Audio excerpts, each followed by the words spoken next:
자, 여러분 반갑습니다. 자, 우리 이제 시험이 일주일 앞으로 다가왔습니다. 그쵸? 이번 시험 우리 1차 고사를 안 치는 바람에 범위가 너무 많아졌어요.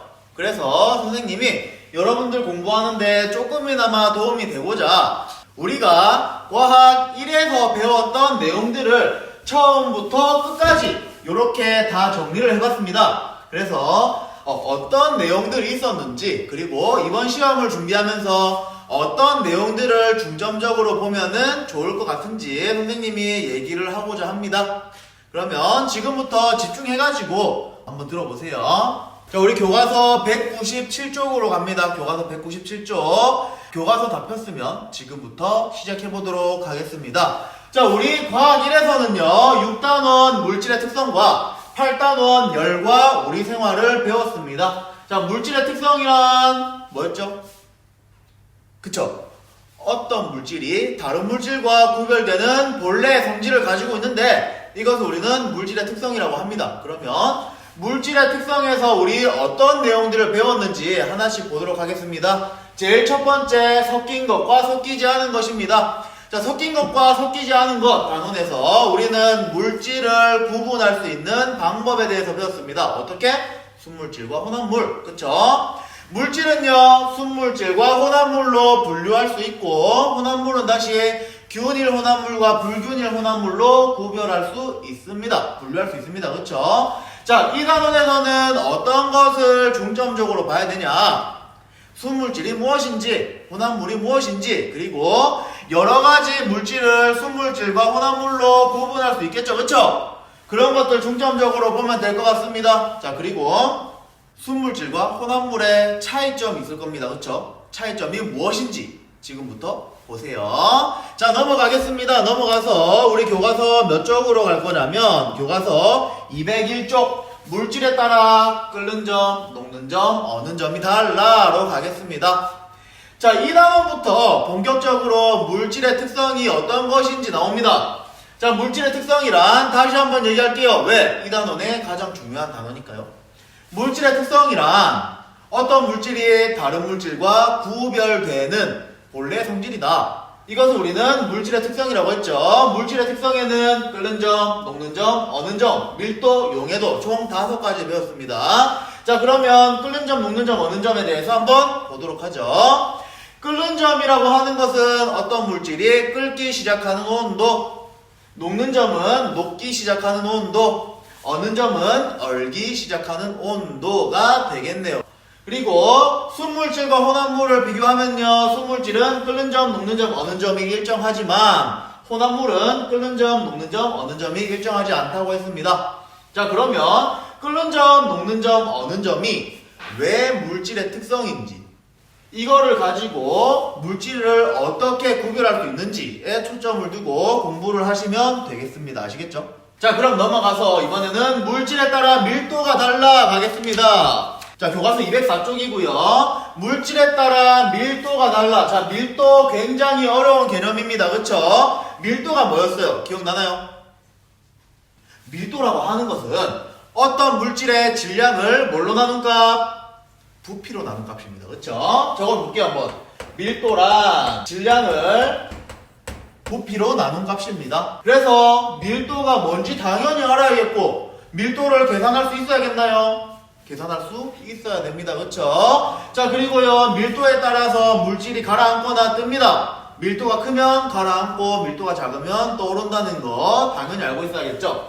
자, 밀도는 이 정도를 중점으로 공부하시면 될 것 같고요. 밀도의 단위도 꼭 기억해 두세요. 자, 넘어가서 용해도 가겠습니다. 용해도도 밀도와 마찬가지로 상당히 어려운 내용입니다. 용해도라고 하는 것은 어떤 온도에 용매 100g에 녹일 수 있는 용질의 최대 그램수를 얘기합니다. 여기서 용매가 뭐예요? 용매는 다른 물질을 녹이는 물질, 용질은 다른 물질에 녹는 물질, 용해는 어떤 물질이 다른 물질에 녹는 것, 용액은 어떤 물질이 다른 물질에 녹아서 만들어진 혼합물이다. 그치? 기억나나요? 자, 용어 정리 한번 싹 해주시고요. 자, 물질에 따라 용해도가 달라. 단원에서는 용해도도 배웠지만 총 두 가지 상황에서 용해도 배웠습니다. 첫 번째 고체, 두 번째 기체겠죠. 고체인 경우에는 온도가 올라가면 용해도도 올라간다 라고 배웠습니다. 그쵸? 그래서 선생님이 핫초코, 커피, 소금, 설탕 이런 거 생각하라 그랬어요. 두 번째 상황 기체입니다. 기체 같은 경우에는 탄산음료 생각하라 그랬죠. 탄산음료 기체는요 다른 물질에 녹았을 때 녹는 양이 온도와 압력에 관계가 있습니다. 그쵸? 그래서 우리 교과서 뒤에 보면은 실험 하나 나올 거예요. 210쪽에 나오는 실험 유심히 봤으면 좋겠네요. 자, 그러면 유심히 보시고 이제 두 번째 중단원으로 넘어가겠습니다. 자, 6단원 두 번째 중단원 뭐냐면요, 혼합물의 분리입니다. 그래서 여러 가지 분리 방법, 총 4가지 분리 방법 배웠습니다. 어떤 거? 첫 번째 끓는 점차를 이용한 분리, 두 번째 밀도차를 이용한 분리, 세 번째 재결정, 네 번째 크로마토그래피를 배웠었죠. 자, 끓는 점차를 이용한 분리부터 가겠습니다. 교과서 215쪽이고요. 끓는 점차를 이용한 분리 증류입니다. 증류. 자, 한번 읽어보세요. 넘어가겠습니다. 교과서 218쪽 밀도차를 이용한 분리 나옵니다. 그쵸? 자, 밀도차를 이용한 분리를 이해하기 위해서는 앞에서 배운 밀도가 어떤 것인지, 밀도가 큰 물질은 어떻게 되는지, 밀도가 작은 물질은 어떻게 되는지를 잘 알고 있어야겠네요. 그쵸? 자, 밀도차를 이용한 분리, 우리 실험에서 분별 깔때기를 이용해서 혼합물을 분리해봤습니다. 자, 분별 깔때기를 이용하면은 서로 섞이지 않는 액체 혼합물을 분리할 수 있습니다. 이때 어떤 물질부터 분리되는지, 어떤 원리로 분리되는지 중점적으로 공부했으면 좋겠습니다.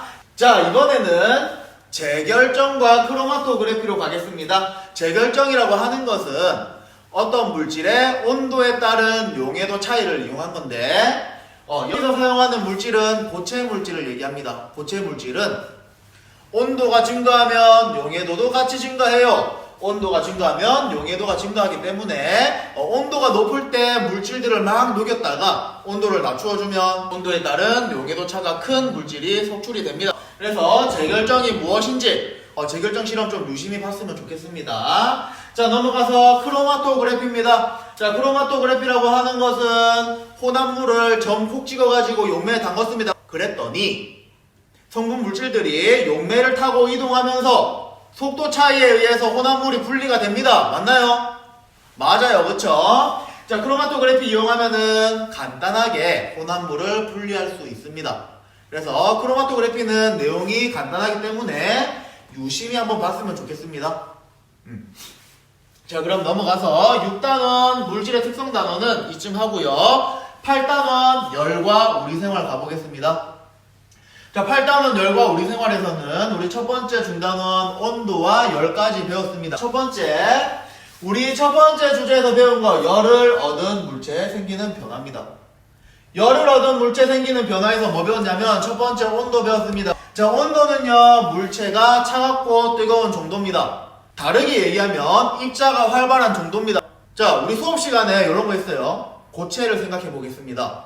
고체는 입자들이 어떻게 배열되어 있다고 그랬지? 빽빽하고 규칙적으로 배열되어 있습니다. 자, 입자들이 고정돼서 제자리에서 이렇게 진동하고 있습니다. 이렇게 진동하다가 온도가 올라가면은 진동이 활발해지나요? 느려지나요? 활발해진다. 그렇지? 온도가 올라가면 이렇게 진동이 활발해집니다. 이렇게 온도에 따라서 입자의 운동이 어떻게 되는지 유심히 봐주시고요. 그리고 서로 온도가 다른 두 물체를 접촉시켰을 때 어떤 변화가 일어나는지 유심히 살펴보시기 바랍니다. 자, 마지막 주제 열이 들락날락입니다. 열이 들락날락 단원에서는 열의 이동 방법 3가지와 단열에 대해서 배웠습니다. 자, 열의 이동 방법 3가지 뭐뭐 있었어요? 그렇지! 첫 번째 전도, 두 번째 대류, 세 번째 복사. 전도, 대류, 복사가 각각 어떤 방법으로 열이 이동하는 방법인지 잘 알아두시고요. 그 다음으로 배웠던 게 단열입니다. 그렇죠? 단열이라고 하는 것은 물체와 물체 사이에서 열의 이동을 막는 것을 얘기합니다. 열의 이동을 막으려면 앞서 봤던 전도, 대류, 복사를 잘 막아줘야겠네요. 그렇죠? 어떤 식으로 전도, 대류, 복사를 막아줄 수 있는지 잘 살펴보시기 바랍니다. 자, 그러면 여기까지 해서 좀 빠르게 했습니다. 6단원 물질의 특성, 8단원 열과 우리 생활을 빠르게 정리해봤는데 이 영상이 조금이나마 여러분들이 시험 공부하는데 도움이 됐으면 좋겠고, 자, 우리 2학년들 3월달부터 해가지고, 코로나 때문에 4월달 5월달인가요? 부터 해가지고 지금 12월달까지 정신없이 잘 달려왔습니다. 특히나 올해는 유례없는 코로나 사태를 맞아서 여러분들 고생 진짜 많았어요. 자, 이제 시험 치면 우리 이번 1년이 어느 정도 마무리되니까 끝까지 최선을 다해서 마무리 잘 하시고, 시험 끝나도 우리 2학년은 끝난 게 아닙니다. 그쵸? 끝날 때까지 파이팅 합시다. 자, 그러면은 여기까지.